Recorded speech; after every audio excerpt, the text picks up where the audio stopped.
Hello, everyone. We're with Pat Locke, and we're at the Embassy here in January 2012.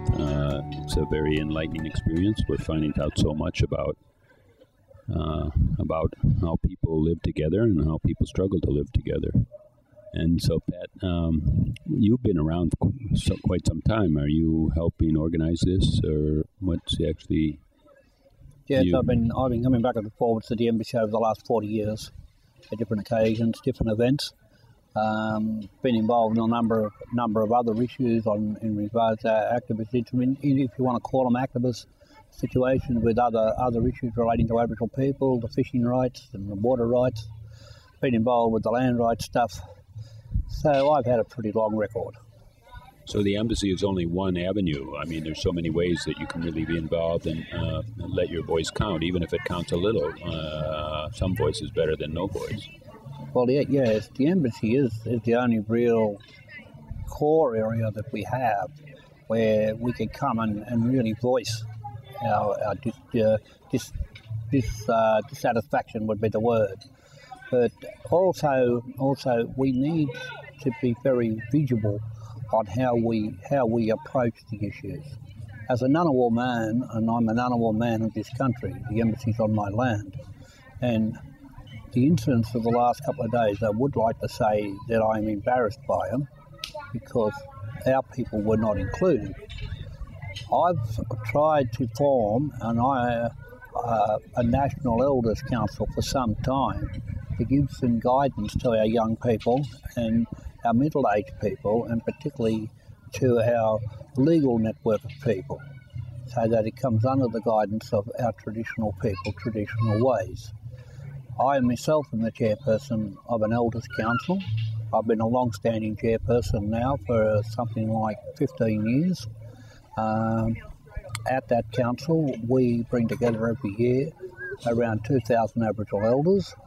So this year, when we bring them together in Seniors Week, I'm going to call for the formation of the National Elders Council with the aims of the people I've met here. I think we can safely say that when all people are represented and have self-determinism, then there's no need to be out on the street. And of course, the street is an uncontrollable event that anything can happen if someone wants. And I think you're referring to burn a flag, or if somebody wants to burn a car. I mean, it doesn't really reflect on the movement when you really see the bigger picture. The whole movement is just a proof that traditional representation is not working. Traditional representation has never been given a chance since the early periods. As I raised in a lot of stuff, I am a matured age university student, and I'm about to undertake my PhD. And that is, and then I'm going to be doing that in communal structure pre-colonisation. The embassy and it's supposed to be a neutral ground where people can come and freely voice their opinions. But when an attack is made or the burning of the flag is incited from outside by a few from within, we know how the system works. As I have said, and I've told people over the sets yesterday, that this has now opened the door for one of the worst answers that we could have ever expected to happen. By the attack when Julie Gillard and Tony Abbott, I dare say, was orchestrated by them, not by Gillard, but by Abbott, because Abbott is pushing for an election, and he knows that the government is on tender ropes. Only one person can save the government, and that now becomes another federal politician, a woman, because the one that was holding it together has withdrawn his support due to the poker machine tax. Now, if this woman does not support Julia Gillard, then we're heading for a double dissolution election. And that means unless Kevin Rudd takes over from Julia Gillard, that Tony Abbott will walk into the door of Parliament. By doing that, it then spells the end of this embassy and everything that's Aboriginal. Tony Abbott is the protege of John Howard. John Howard made a statement 20 years before he became Prime Minister that when he got into Parliament, if he ever got into Parliament, he would do away with Aboriginal affairs. And sure enough, in the closing days of his reign as Prime Minister, he did away with Aboriginal affairs and created the Indigenous Coordination Centre. I was the last Aztec chair, and we were disbanded by the Howard government. So, what is it? Because you're only 2%, and they're wishing that you either go away, or I suppose all policies are really trying to force you to integrate and just be another white man. That's it. I mean, in the last 5 years, we have had nothing but political changes in the landscape of Aboriginal communities.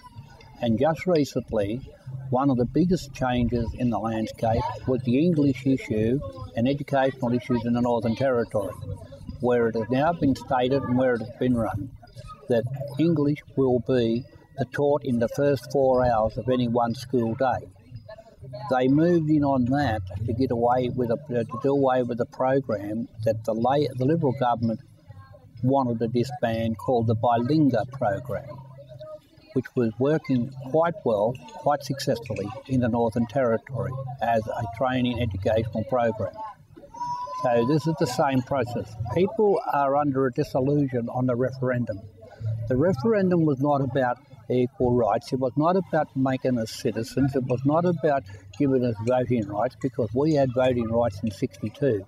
So the 67 referendum was a cover-up to give the federal government, which was a Liberal government at the time, I believe, to give them the opportunity to make decisions on behalf of the Australian Aboriginal people, particularly in the Northern Territory, on mining rights. So it wasn't about improving Aboriginal standards. It wasn't about giving us that little bit of extra quality in life. It was about giving the government the right to negotiate on the mining issues in our country. And that's what they've done. They've exercised the federal decision up here on that issue because that is money. But they've never exercised it in the rights of Aboriginal people by acknowledging and giving us that rightful place. So the rightful place would be that you would negotiate mining rights. Is that correct? We should be in a loop. We should be a key partner in all the negotiations. An old man in the early parts when this Parliament House was first opened, when the Duke and Duchess of York came out here, which is the Queen's grandparents, when they came out here to open Parliament House, an old man from Gundagai sat over just there a little bit to the left of it with his 2 dogs. And he came down to proclaim his sovereign rights of the land, but welcome the 2 ambassadors from England to the country, to his people's country. So from that very, very point, if I ever understood English law, the Parliament hadn't been convened because it's only just been opened. That man had a place in that Parliament, but that wasn't to be. When he died 6 months later in Queanbeyan, he was buried in an unmarked grave outside of the cemetery grounds because he wasn't baptised in a white church. So even in death, we're being persecuted. Even in death. A simple apology towards that and some sort of recognition, and let's return that man to where he came from, Gundagai. I would say in the United States and probably the world, we have very, very little understanding of we kind of have an idea there's some sore spot here, but we don't have any idea of the magnitude of the subterfuge and even if it wasn't on purpose, maybe people just did things in a convenient way, and later it turned out to be really convenient when they found that there was minerals, when they found that there was energy resources, when they found other things. Maybe they thought they were just dealing over a desert or something. I'm not so sure. I don't need to point to people as to say they were conspirators, but somehow the way it turns out, one people is being systematically disenfranchised and disempowered. Why? Because you're only 2% and they figure like that'll go away. That's a convenient way to just kind of like They talk about unemployment and the high rates of unemployment and the lack of different things in the country. When Howard closed down Aztec, what happened was that he was going to bring out at the same time foreign workers and actually pay them to live in the country, in the rural regions. Now, I asked the Minister then of Aboriginal Affairs at that time, why aren't they putting the money in to not only the Aboriginal communities in the rural area, but to the rural area people themselves, to the grassroots people? Because a biggest majority, I'd say 90% of grassroots people support us in our claims. But they can't get to the polls or do anything about this thing because when the elections come, Aboriginal issues are never on the agenda. Aboriginal issues, Liberal has never released its Aboriginal policy. And at the last election, I was at UTS University and we screamed and screamed and screamed for it. And then as student rep, I was given the inside look by my student chairperson that there was no policy for us from the Liberal government. And that is the standard practice of code goes here. Now, this morning, today, this very day, on TV, it was announced that because they cannot fill the positions of people in coffee shops making coffee and serving on the table, that they're now going to import out a large number of South Asian people to fill those positions. When we look at what's happening, we have now got detention centres full of these people because of the Aboriginal. No, just in the thing, we've got detention centres full and overcrowded. We're now going to import labour, but yet there's nothing here for the Aboriginal. Why don't they start talking to us to see if we can assist the problem? Why don't they start talking to grassroots people at the true level? Aboriginal and grassroots people are basically the same. We're all struggling, and we're all struggling for survival in this country. And it doesn't, and that is the disappointing. Our dollar is higher than most countries. Our commodities and resources are higher than most countries. And we have an abundance of opportunities and future here for the people that want to move forward. But nobody wants to talk down here. They want to talk overseas. They want to talk. When you speak of grassroots people, are you speaking of all races? Or are you speaking of Aboriginal people as grassroots people? Yes, Aboriginal. Look, I grew up in an area, and there was very few Aboriginal people in the area that I grew up. I went to school. I was never disrespected. I was never called a coon, and yet I made sure that everybody knew that I was Aboriginal and what my heritage was. But nobody turned around. There was no animosity whatsoever when I went to school, and that was in Fairfield, just short of Dodge City. Dodge City was Mount Druitt. And over in Fairfield, Cabramatta, that's where the big Asian group was moving in. And yet there was no racism there. There was no talk of racism. I mean, we all went to school together, we all played football together, we all went down to the pool together, went to the beaches together. There was none of that. It's only of late that it's really started to come to surface. It's only after the early 50s and the late 60s.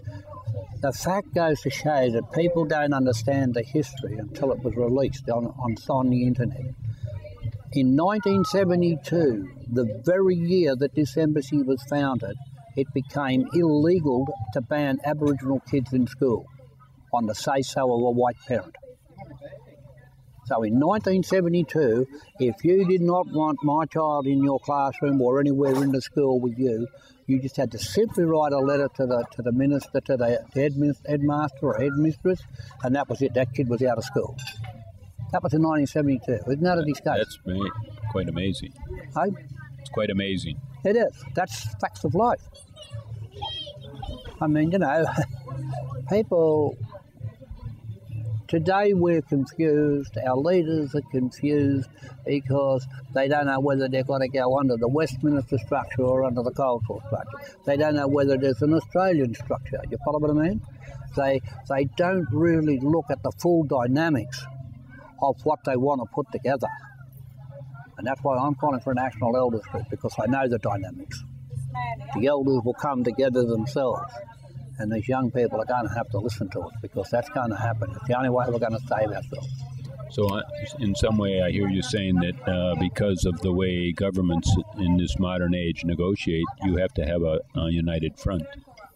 So somehow you have to have an elders conference and come to consensus to have a united front. In all true fact, as individuals, we will never get sovereignty. As a disbanded group, we will never get sovereignty because we've got so many diverse groups among us, over 500, okay? Unless the 500 people put their hands up and say that they will stand united, the groups, the representatives of each group, each elders groups, come together and say they will stand united, then these young people that are meeting just behind us here will have some leaders to follow. Because these young kids are now screaming out for leadership, and they can't get it from these leaders that appoint themselves, because these leaders are too busy attacking the government and not talking to their people. Somehow I feel there's a great misunderstanding between the white Australia and the Aborigines of what sovereignty means. And does that mean that, I know it doesn't mean that the white people will be dispossessed, but I mean, it's just an acknowledgement, or I mean, how does it work? And sometimes people use the word ownership, but I don't think that means the same to the two races either. How can we make that more easy so people can say, okay, right, that kind of sovereignty I'll give you, but not the kind where I have to give you my home? What does it mean, actually? It's all a game of confusion that they play, and they send out the wrong messages related to the words. I've always said the English language is a beautiful language because you can say it and change it by the changing or removal of one word, or put a dot in place somewhere. It's one of those languages that you need to understand and really comprehend the fact of the language. And then the thing is that if I say make a sentence, I can change that sentence by taking a word out and adding an or if. You know what I mean? Right. When you're in a court, that's really important because the slightest distinction can be win or lose. But can we go from different points of view and different verbiages and try to come at sovereignty from different points of view and try to surround it in a way so that we can understand it in a better way? When I talk about ownership here, you can't own your mother. You can't own your mother. And the earth is our mother. Mother Earth. Yes. Wyoming, we call the land here in the Wiradjuri, Ngunnawal, and this part of the country, Wyoming. And we are created in the image of Wyoming. Doesn't that sound very, very, very much like the white religion with Jesus? You know what I mean? Well, that's what our one is. We are created in the image of Wyoming, okay? Now, when they've had the court case, the weak court case, they said that we do not own 6 inches below the surface of the ground. 6 inches below the surface of the ground is the minerals. So this is how they've covered things up. So then my statement is that if I'm created in the image of Wyoming, which is Mother Earth, I have the same veins that she has. Only I don't run oil and silver and gold through mine, I run blood and oxygen, okay? But I have the same network she's got of veins and arteries and everything. That then stripped me of my spiritual mother. Now, without being disrespectful, how would it be if I said that you don't own Jesus? How would it be? It would be devastating, wouldn't it? And we're going to mine Jesus for minerals, right? Do you understand what I'm saying? You can have the surface, but we're digging up all the rest, and we're going to turn it inside out and put cyanide on it. Yeah. But yet, we all believe in the same thing. There was one creator. We believe in basically the same issues in life and the same qualities. Only ours is a little bit different to the Western world. The same as the American Indians was a little bit different to the English. I feel sorry for the English people. I really feel sorry. I've watched programs on TV, and for centuries they were dominated and conquered by other people. The Romans came over dominated them for years, and mass murders. Then the Germans came in and had a big go. In the Normans, they came in and they had a slosh at them. Then the Anglo-Saxons jumped in and they decided to have a piece of it. So they grew up in a solid society of hate and anger and aggression. That's what they grew up in. And they believe that's the way around the world, and that's what they must do. They must take that anger and aggression with them to wherever they go, and that's what they did when they came out here. They got to remember that this was a convict colony, and they sent out the worst people that they had in their own country. They wanted to clean their own yard up, so they decided to dump it somewhere else. But some of those people that came out as convicts turned out to be very, very successful people out here, because they had an opportunity, they had a new land, they got land grants and that. You know what I mean? Convicts probably are just people that are disenfranchised and don't have opportunity. And once they're put into a place where there's nothing but opportunity, they're probably the best citizens ever. And now here we are with Aboriginals that don't seem to have an opportunity, and I think they could probably, under the different circumstances, prove that they are the best citizens. The best stewards. All they got to do is talk to us. Yeah. I mean, we are not closet people. When they want something done nicely, they bring out all the beautiful Aboriginal paintings, they bring out the Aboriginal dances, they bring all that stuff out. And the government hasn't even protected our artefacts.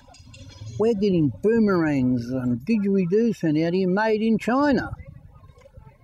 I mean, and our leaders can't even stand up as a group and say, listen, let's stop this import.